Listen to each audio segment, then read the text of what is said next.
få fat i. Ja. Er det dig, der har lavet den? Hvad hedder du? Det er Jens Jalsø. Den er fantastisk.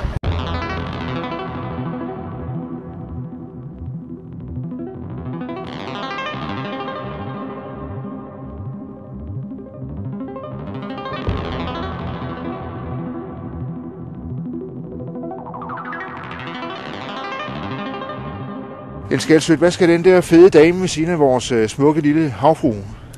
Ja, altså det her det er jo et stort projekt, der hedder 7 Meter-projektet, hvor vi laver en hel masse forskellige skulpturer rundt omkring. Og grunden til, at jeg stiller den her op, og også grunden til, at jeg har fået tilladelse til det, tror jeg, har været, at den fede dame handler jo om, at det er den tredje verden, der kommer til at betale prisen for det her. Det store problem med klimaforandringerne er, at vandene stiger, tørkerne tørrer jorden ud, så millioner af mennesker skal flytte sig. Og det kan man sige, det kan vi måske godt håndtere i Vesten, hvor vi har rigtig mange penge til at bygge diger og sådan noget. Men i den tredje verden har man ikke de her penge, og derfor er det et kolossalt problem for dem.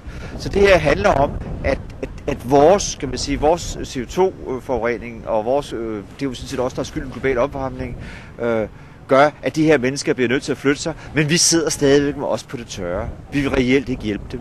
Så det her er symbolet, i den her sammenhæng bliver det symbolet på den vestlige verdens utrolige område over for den fattige del af kloden.